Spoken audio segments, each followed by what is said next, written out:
Ondernemers zitten met de handen in het haar. Uitbreidingsplannen kunnen de prullenbak in omdat er geen ruimte is op het stroomnet. Extra elektriciteit is er nu niet en de wachtlijst groeit. En verder in het nieuws vandaag. Toch niet alle neuzen dezelfde kant op. En 1000 kerstpakketten voor de minima.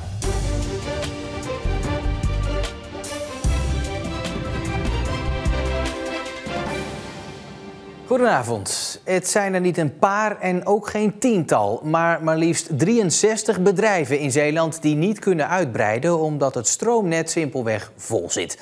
En dat raakt niet alleen de toekomst van die 63 bedrijven, maar het zet ook een flinke rem op de Zeeuwse economie als geheel. Deze bakker uit Middelburg is een van de ondernemers die uitbreidingsplannen noodgedwongen moeten afblazen. Ja, we hebben nog wel aan wat lijntjes getrokken, maar het was eigenlijk kansloos. De bakkerij Annex Lunchroom barst uit zijn voegen en daarom wilde hij verhuizen naar een groter pand. Dat pand lukte, maar een nieuwe energieaansluiting niet. We waren klaar met de onderhandelingen eigenlijk. Het financieringstraject liep. Maar ja, als het dan heel de aanvraag niet meer kan, dan houdt het gewoon heel snel op. Deze ondernemer is niet de enige. Tientallen ondernemers kunnen op dit moment niet verhuizen of niet uitbreiden of niet vergroenen. Het Zeeuwse stroomnet zit vol. Extra elektriciteit is er nu niet en de wachtlijst groeit. Wat vindt u daarvan, zo'n wachtlijst? Ja, het is een noodzakelijk kwaad. Het feit dat er te weinig ruimte is op dat net is gewoon heel erg vervelend. Zo ziet de wachtlijst bij alle Zeeuwse hoogspanningsstations eruit. In de kanaalzone gaat het vooral om industriële bedrijven. Voor energie van stations in Middelburg, Goes en Kruiningen staan de meeste bedrijven op de wachtlijst. In totaal wachten 63 bedrijven op energie. 63 bedrijven die hun plannen nu in de ijskast hebben moeten zetten. Het zijn allerlei bedrijven, dus dat gaat over bedrijven in de industriële sector, in de kanaalzone of Vlissingen-Oost. Dat gaat ook over de kleinere MKB-bedrijven. Ik noem het maar even de bakker op de hoek, alles wat ertussen zit. 5 grote projecten voor uitbreiding van het energienetwerk zitten in de pijplijn. Maar het duurt nog minstens 10 jaar voordat die allemaal klaar zijn. Als het al binnen die tijd lukt. En ondertussen wordt er aan bedrijven gevraagd of ze de schaarse energie niet beter met elkaar willen gaan verdelen. En daarbij wordt vooral ook gekeken naar de grote industrie. In Zeeland hebben we een systeem waarbij verreweg het grootste gedeelte van de energie verbruikt wordt door de industrie. Dus echt de kanaalzone, echt Vlissingen-Oost, het Sloeggebied. Als daar grote partijen zijn die flexibiliteit kunnen leveren, ja, dan kan het zomaar snel gaan. Bakker Luke is genoodzaakt in dit pand te blijven. Hij kijkt nu of hij dan maar misschien de bovenverdieping kan gaan gebruiken. Het is wel heel sneu dat je gewoon op die manier geremd wordt in je groei, in je ondernemersambitie, in gezond kunnen ondernemen betekent rustig doorgroeien. Ja, en als je daar je stappen niet in kan maken, dan is dat voor iedereen heel vervelend. Nou, heel vervelend, zacht uitgedrukt denk ik. Ja. Ik heb er niet zoveel woorden voor eigenlijk. Een echtpaar uit Oost-Soeburg heeft een lagere straf gekregen voor het oplichten van een dementerende man uit Middelburg. In eerste aanleg hadden ze van de rechtbank een jaar gevangenisstraf gekregen, maar ze gingen in hoger beroep omdat ze het niet eens waren met de straf. Het gerechtshof in Den Bosch legde vandaag een half jaar gevangenisstraf op. Het hof vindt dat het stel hun positie als mantelzorger ernstig heeft misbruikt voor hun eigen financiële gewin. Vanaf vandaag rijden de treinen in Zeeland weer volgens de dienstregeling. De afgelopen weken waren er herstelwerkzaamheden nodig omdat het spoor was verzakt door de vele regenval. Er reden daarom minder treinen en ze reden met een aangepaste snelheid. En dat leverde veel ergernis op bij de reizigers. Maanden had het waterschap ervoor uitgetrokken om alle neuzen dezelfde kant op te krijgen. Er moest een plan voor de toekomst komen waar alle politieke partijen, maar ook belangenorganisaties zich in konden vinden. Van boeren- en natuurorganisaties tot aan de Fietsersbond. En ja, het akkoord is onlangs in meerderheid aangenomen, maar niet unaniem, terwijl dat nou precies het idee erachter was. Dit is hem dan, het bestuursakkoord van het waterschap.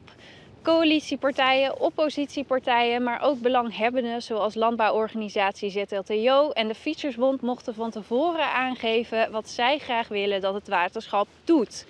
Dat leverde 17 pagina's aan richtlijnen voor het waterschap op. Er staat bijvoorbeeld in dat ontpolderen ongewenst is, dat er meer zoetwatervoorraden moeten komen en dat er wordt gekeken naar het verleggen van grenzen van Natura 2000 gebieden. Iedereen moest dus een beetje water bij de wijn doen en dat leverde ook kritiek op. Bijvoorbeeld over de omgang met de stijging van de zeespiegel. Natuurterreinen verwacht dat de zeespiegel sneller zal stijgen dan het waterschap in het bestuursakkoord verwacht. De dijken zullen groter moeten worden en de duinen zullen zwaarder moeten worden. En dat is pas ergens naar 2025. En daarvoor moet je ruimte reserveren. Als je nu zegt, of een gemeente zegt, we willen daar huizen bouwen, dicht tegen een dijk, heb je in 2050 een probleem. En wat ik eigenlijk wil is dat het waterschap gaat zeggen, dit is een bebouwingsvrije zone, zodat we zeker weten dat we de ruimte hebben om de dijken te versterken als dat nodig is, of de duinen te versterken als dat nodig is. Want niets is zo blijvend als een woning. Een woning die je nu bouwt en in 2050 wil gaan slopen, ja, dat is niet reëel. Dus je kan beter anticiperen op de toekomst en dat nu oplossen. Het waterschap gaat niet alleen over water, maar ook over 4000 kilometer aan wegen en fietspaden in Zeeland. En de Fietsersbond vindt dat er te weinig aandacht is in het bestuursakkoord voor de fietsers. In het bestuursakkoord moet je daar met een lampje naar zoeken. Eigenlijk staat er, we doen wat we altijd al deden. En dat vinden wij niet voldoende, want fietsen is in Zeeland belangrijk. Het is voor het toerisme belangrijk. Het is belangrijk voor de verbinding tussen woonkernen. Het is belangrijk voor schoolroutes. En het waterschap is in een cruciale positie om daar mooie dingen mee te gaan doen. Toch waren er ook tevreden geluiden. Die kwamen dan vooral vanuit coalitiepartijen, zoals de BBB. Ik denk dat het zorgvuldig is, alles zit erin. Er zit ook ruimte om de komende 4 jaar gewoon dingen aan te passen, als we dat met elkaar eens zijn. Het is gedegen gedaan, iedereen heeft de kans wel 2 of 3 keer gehad om in te spreken, om nieuwe visies, nieuwe denkwijzes te geven. Ik denk dat er een degelijk stuk ligt en waar het waterschap wel 4 jaar mee vooruit kan. Ondanks 8 tegenstemmen is het bestuursakkoord aangenomen. De richtlijnen zijn ermee bekend, de precieze invulling ervan wordt later bepaald. Zijn afscheid uit Middelburg had hij al aangekondigd, maar nu is bekend dat Harold Bergman vertrekt om burgemeester van Schiedam te worden. En omdat hij daar al in maart begint en er dan nog geen nieuwe burgemeester is, zal Middelburg sowieso een tijdje een waarnemend burgemeester krijgen. Bergman laat weten dat hij heeft overwogen om iets heel anders te gaan doen, maar dat hij als mensenmens toch het best burgemeester kan zijn. Zeeland en Limburg zijn de enige 2 provincies die weten hoe het staat met de huizenbouwplannen. Dat blijkt uit een rondgang van Nieuwsuur. In maart heeft minister Hugo de Jonge met alle provincies afspraken gemaakt over hun bouwagenda. Maar de meeste provincies hebben geen idee hoe het daarmee staat. Zeeland en Limburg hebben die informatie wel op orde. En dit jaar zijn er volgens de voorlopige cijfers 2058 woningen gebouwd. En daarmee lopen we volgens de provincie Zeeland voor op de planning. Het is alle hens aan dek deze dagen voor de vrijwilligers van de actie 20x5. Duizenden kerstpakketten worden ingepakt en klaargemaakt voor verzending.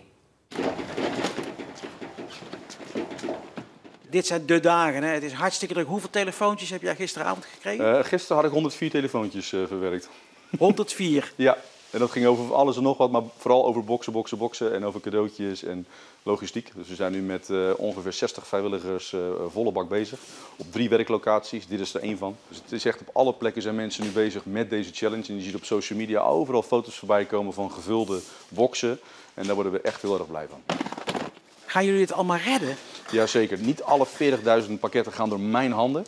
Er zijn er ongeveer een kleine 6.000 tot 8.000 die in Zeeland allemaal gemaakt worden en ook allemaal in Zeeland blijven. Maar voor de rest zijn er door heel Nederland 1500 groepen bezig van 20 mensen die allemaal hun eigen challenge draaien. En ook allemaal hun eigen lokale hulpverlenende organisatie erbij zoeken die voor hun de pakketten kunnen wegbrengen. Scholengemeenschap Nehalenia is 1 van de scholen waar ook kerstpakketten gemaakt zijn. Hoe komen jullie aan die spullen? Hebben we zelf gekocht met de klas en ja, dan in de bakken gedaan. Ben je nou anders gaan denken over geld en armoede? Jawel, wat zuiniger zijn met je geld uitgeven, denk ik wel. Want er zijn mensen die niet alles zo snel in één keer kunnen uitgeven. Vooral als je dan die doosjes hier ziet staan, dan denk je ja, het zijn eigenlijk best wel veel mensen eigenlijk die dat hebben. Vlak voor de feestdagen worden alle boxen nog bij de gezinnen thuis afgeleverd. Nou, over het weer van vandaag kunnen we eigenlijk heel kort zijn. Was het niet op straat, dan wel op de weilanden. Het was overal in Zeeland hartstikke nat. Morgen is er kans op een beetje zon, maar ook dan veel bewolking en 's middags weer kans op buien. En ook na morgen blijft het onbestendig met vaak regen en kans op windvlagen. Heb je nou trek in oliebollen? Check dan zeker even onze social media, want we zijn langs geweest bij de bakker van de beste oliebollen van Zeeland. Zo, wat vindt u ervan? Heerlijk. Beter nek aan Noord gehad. Sas van Gent heeft de beste oliebolbakker van Zeeland. Zijn naam is Jan van Huet, die het vrijdag te horen kreeg. Ja, blijdschap. Ik was echt heel blij. Ja, een beetje emotioneel. Het hele verhaal van oliebollenbakker Jan vind je natuurlijk online op onze socials, de app en ook op onze website. Daarmee besluiten we deze Zeeland Nu voor vandaag. Ik wens u een hele fijne dinsdagavond.